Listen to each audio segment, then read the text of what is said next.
مرتبت کو بھی حجت الوداع سے واپسی پہ زہر دیا گیا. عزیزان گرامی، اب اس کی تفصیل میں میرا یہاں پہ موضوع نہیں کہ میں اس کی تفصیل میں جاؤں، لیکن عزیزان گرامی، ائمہ علیہ السلام نے فرمایا کہ جب آپ کو وہ زہر دے دیا گیا اور پیغمبر نے خبر دے دی کہ مجھے زہر دے دیا گیا ہے، اب آپ سے میں سوال کروں گا کہ وہ جو پیغمبر اسلام کی سب سے محبوب ہستی ہیں جناب فاطمہ الزہرا، ان کے دل پہ کیا گزر رہی ہوگی جن کو پیغمبر نے راستے میں خبر دی، اور ازواج کہتی ہیں رسول خدا کی کہ پورے راستے پھر سیدہ روتی چلے آئیں.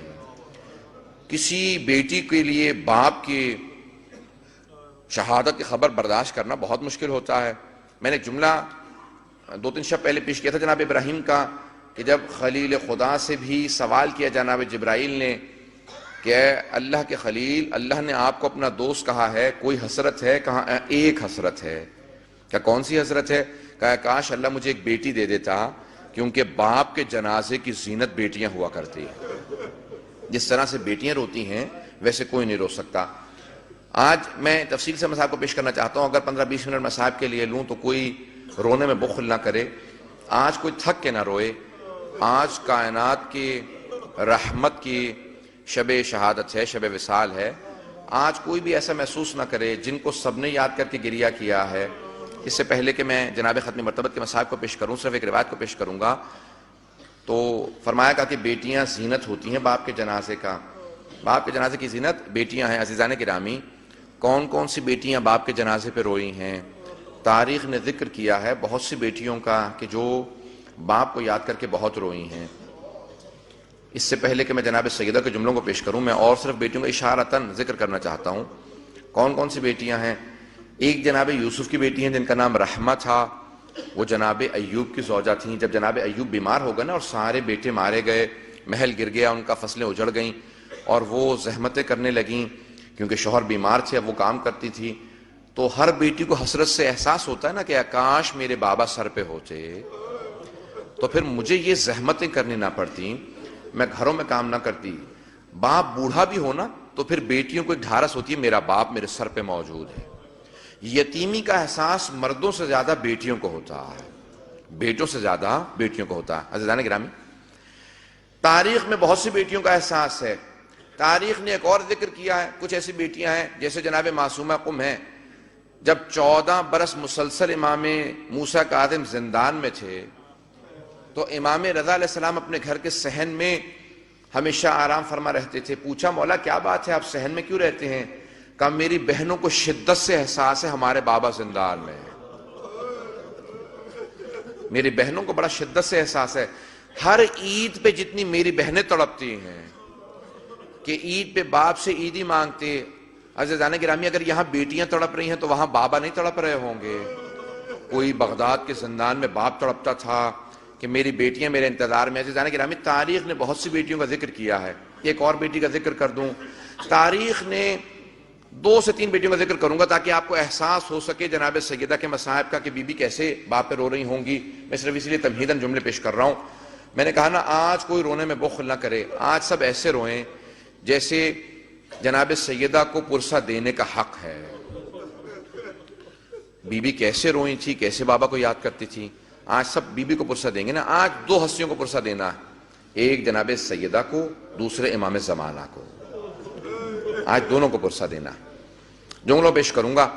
عزیزان گرامی، جب جناب مسلم کی شہادت کی خبر آئی، سید الشہداء سفر میں تھے، عراق کے لیے چل پڑے تھے.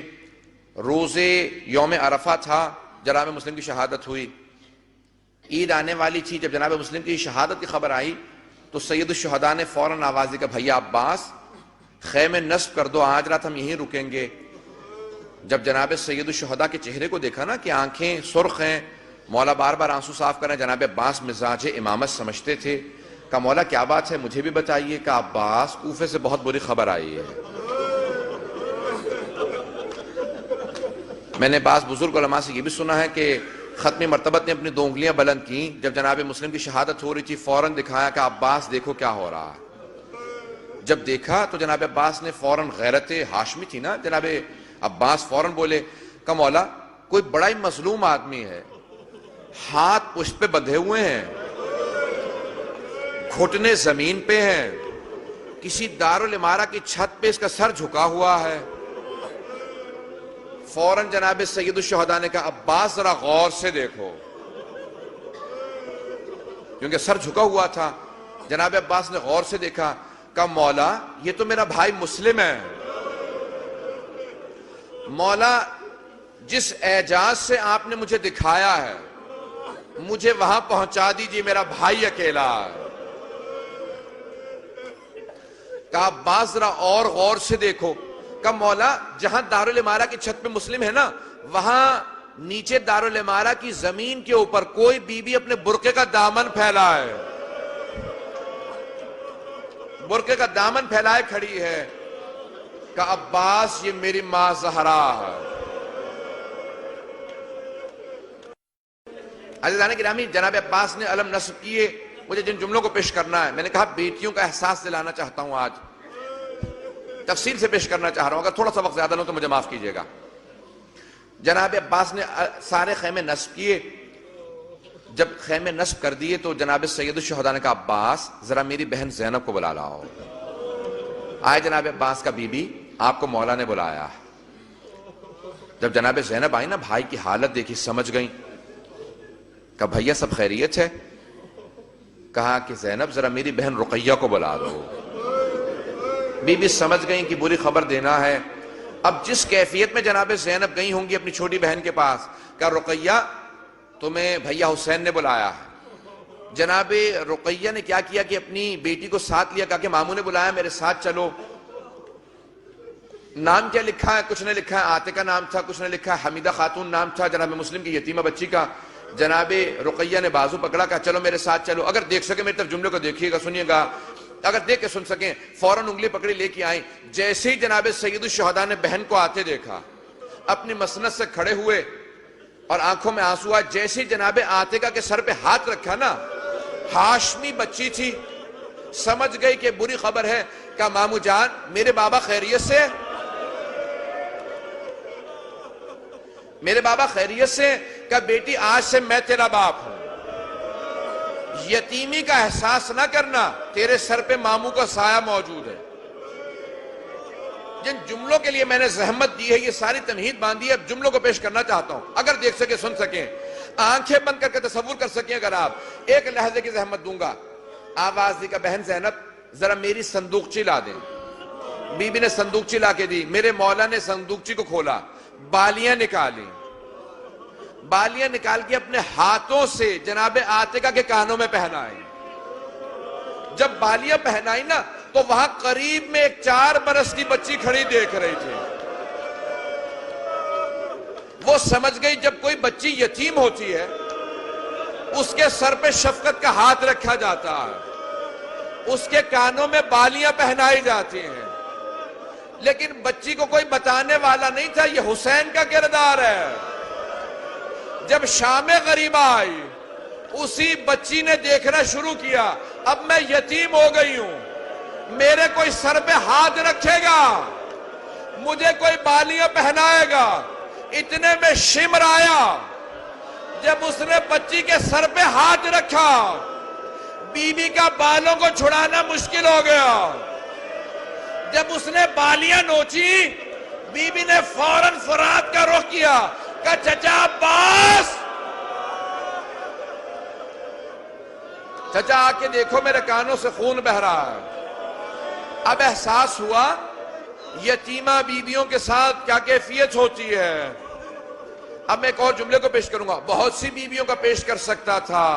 عزیزان گرامی، جناب زینب و ام کلثوم بھی جب یتیم ہو رہی تھی نا، کوفے میں دونوں بیویاں رو رہی تھی تو بار بار مدینے کا رخ کرتی تھی اور ایک جملہ کہتی تھی، اے کاش ہماری ماں کوفے میں موجود ہوتی، ہم اپنی ماں سے لپٹ کے کہتے اماں ہم یتیم ہو رہے ہیں۔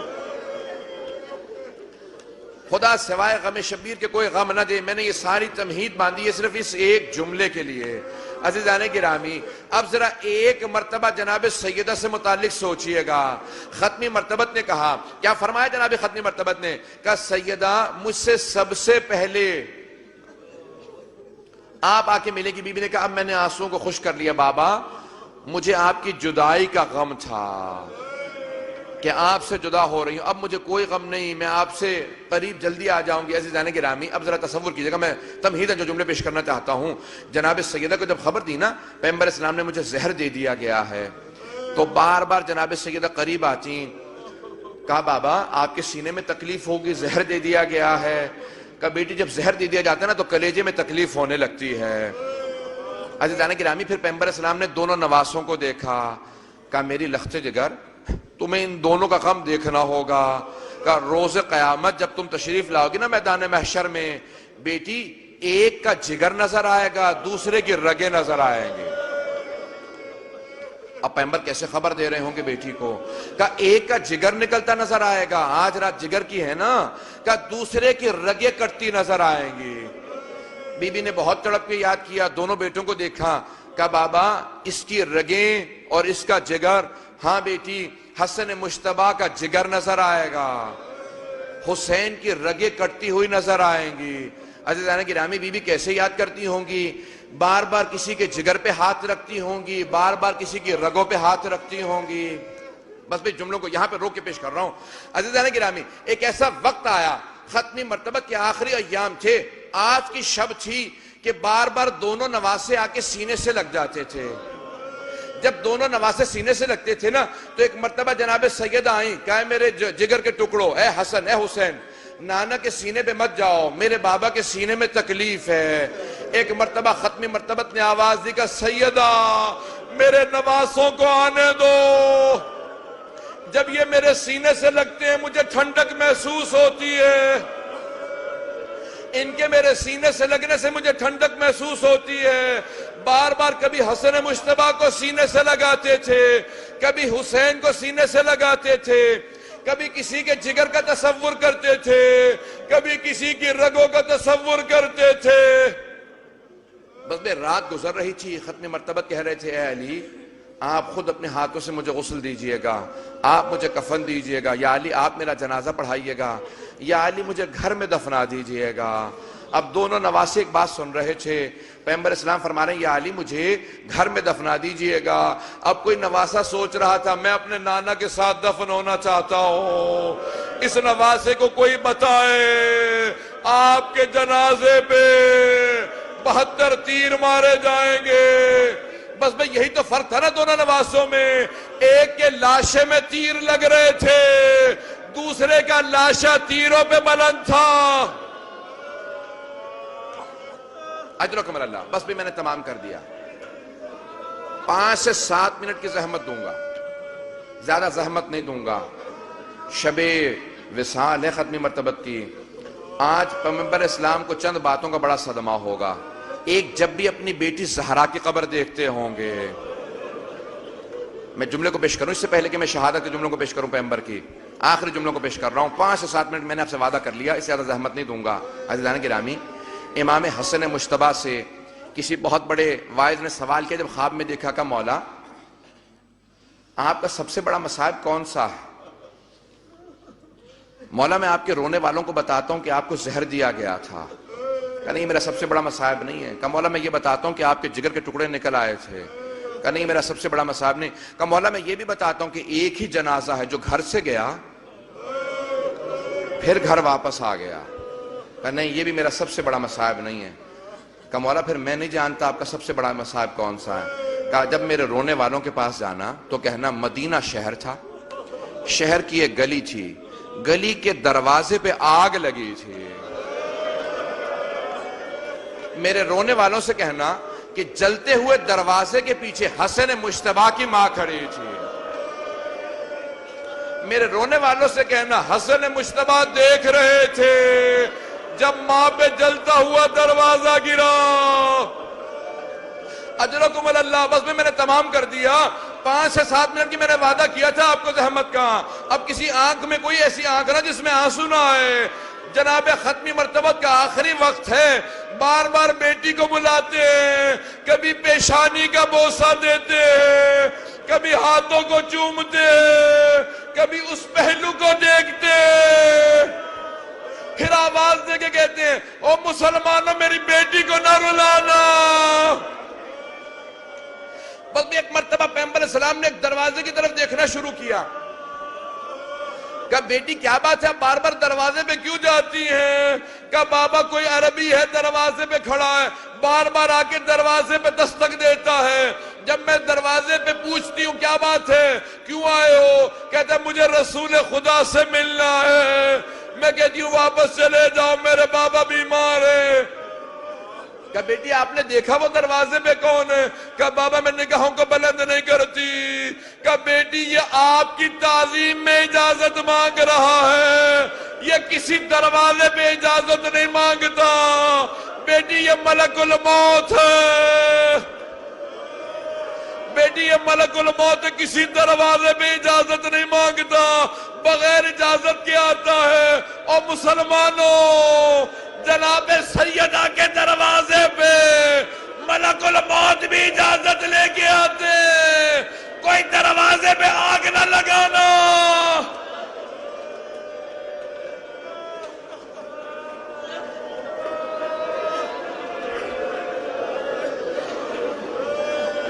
میں نے تمام کر دیا بس بھی آخری جملوں کی زحمت دوں گا۔ عزیزان گرامی، آخری لحظات ختمی مرتبت کے بار بار اپنی بیٹی کو پکارتے ہیں، بار بار بیٹی کو قریب بلاتے ہیں، پھر وصیتیں کرتے ہیں کہ یا علی میرے بعد میری بیٹی کا خیال رکھنا، پھر اس کے بعد وصیت کرتے ہیں یا علی میرے بعد تلوار مت اٹھائیے گا، یہ سب پلٹ کے اپنے دین پہ برگشت کر جائیں گے، اسلام کو چھوڑ دیں گے، جناب ختمی مرتبت سمجھ رہے ہیں، میرے بعد میری آل پہ بڑے مصائب آئیں گے۔